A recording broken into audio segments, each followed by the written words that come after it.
Thank you for browsing page 121. Today we're going to jump into the Great Rift box set, and we're going to take a look at the Great Reef, part of the Great Rift.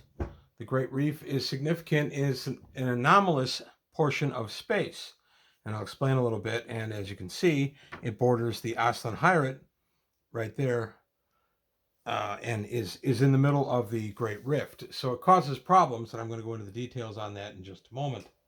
The other thing I want to touch on as I go forward is Cyborg Prime's May Day celebration online. This would be tomorrow as of the posting of this video. Here I will post a link to Cyborg Prime's video where he explains it much better than I could what it is, but basically it's just an opportunity to play some Traveler with people online. It's an online convention. It's going to have a bunch of different interviews, and Cyborg Prime's put a lot of work into this. I'm excited to be in one of the games as a player. First time I've actually played Traveler in 40 years, unless I count a very bad game run in the mid-90s, Gen Con, which I only played half of, so I don't. So this will be my first chance to be a player character in Traveler since about 1983. So I'm pretty darn excited. So that's it, my plug for Cyborg Prime's May Day. Back to the Great Reef. We're going to take a look at what this guy is and why it causes you problems. So, first thing we go to is book 1 of the Great Rift. This is out of the Great Rift box set. Gorgeous box set. Was published in 2017, so it's one of the older Mongoose 2nd edition products. This is beautiful. They did it as a Kickstarter. I got in after. But here we have some beautiful artwork, a gas giant with its moon, and then we have the Great Reef. This is the area of the Great Reef, and this is in the Touchstone sector. So what is the Great Reef? The borderland subsector in the Trojan Reach has for many years had a bad reputation for higher than average incidence of misjumps, officially put down to poor fuel quality and other mundane explanations. Similarly, the Abyss Rift in the Spinward Marches is known to have more dangerous areas for jump. Both regions are examples of what is known as a Jumpspace Reef, a region where misjumps are more common than usual for reasons unknown. It has been suggested this is a natural phenomenon of disturbance in the fabric of Jumpspace due to some cosmic event. The ancients, of course, are also suspected of being at fault. That's the go-to boogeyman, as the ancients did it, ancients didn't. And that continues on, but the truth of the matter is that nobody in charted space really knows why reefs exist. The borderland reef is not very dangerous, and is not shown here on the map in today's example, although it seems to have that there are intermittent phenomena which interfere with jump drives in some parts of the borderland sector. The Great Reef, on the other hand, is more dangerous. It spans an area greater than a subsector in size, but it is patchy and any given map hex may or may not be affected. Smaller areas of reef space exist elsewhere in the Great Rift. And here we get what Jumpspace Reefs are. A ship attempting to jump into, out, or across a reef hex is subject to a negative die modifier on its engineer check for jump drive.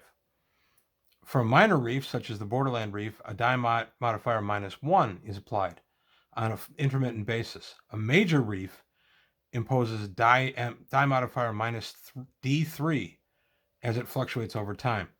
So what this means is it's really dangerous to go into this particular chunk of space. As you can see, there's only a couple of planets there, but going in there can cause you problems with your jump drive. You're going to go ahead and make your jump check at penalties and then suffer some problems with your jump drive. You're going to consume more fuel. You're going to have a slight misjump. You're going to have no jump at all, where you have to recalibrate everything and hope that it works the second time. But what you really have is great role-playing opportunities. If you want it, now I'm not suggesting you plunk your players right in the middle of the Great Reef. For one thing, how the heck would they get there? I don't know. But it wouldn't be impossible for them to be in one of the lesser reefs and experience some jump drive problems. Or maybe it's just one hex in space that you, as the game master, have decided has the exact same properties as a reef. So you're going to go ahead, and it'll be a lesser reef. You're going to go ahead and give it a -1 modifier. But if you decide this one particular day it's really acting up, if you will, then you can go ahead and give it a die 3 modifier for the jump drive check. It's just an interesting way to keep your players on their toes and introduce more a more tangible way to introduce what the dangers of jump space and jump drive can be. You don't just want jump to be an ordinary thing that happens and there's never any risk or any penalty for it or anything. So this is a good way to kind of introduce one on an intermittent basis. It's certainly not something you're going to want to do every game because then your players aren't going to jump. But you do want to introduce something every once in a while to keep them wary of jump space and all the problems that can pop up within. So I've been reading over the Great Rift box set a little bit lately, just for some ideas, as I'm not really going to be running a campaign in the Great Rift anytime soon. But I came across some of the anomalies here, and I thought, what the heck, I would touch on one of these right now, which is, of course, the Great Reef. And then there are shoals, there are trenches. There's just all kinds of good stuff that are scary out there in jump space or from regular space going into jump space. So like I say, it's not something you want to do all the time, but it is an interesting way to kind of keep your players on your toes. You don't want them getting complacent with going into jump space because honestly, Traveler is about going into jump space, and a lot of travel adventures can happen in jump space aboard this ship. And you don't want jump to become an ordinary thing. You don't want it to be the morning train on the way to work. You want it to be kind of a mini adventure in itself each and every time your players go into jump. It's just something to kind of keep them on their toes, keep the role playing going, and keep your players fresh. So there you have it, a little bit of a threat for your players and something that should be relatively ordinary going into jump space. And the way it's represented is a reef, and I'm using as my example the Great Reef. So that's all I've got today on page 121, just a short one. But please take a look at reefs and see ways you can challenge your players a little bit more. That's all I've got today. I want to thank you for your time. Thanks for watching. Please like and subscribe if you can.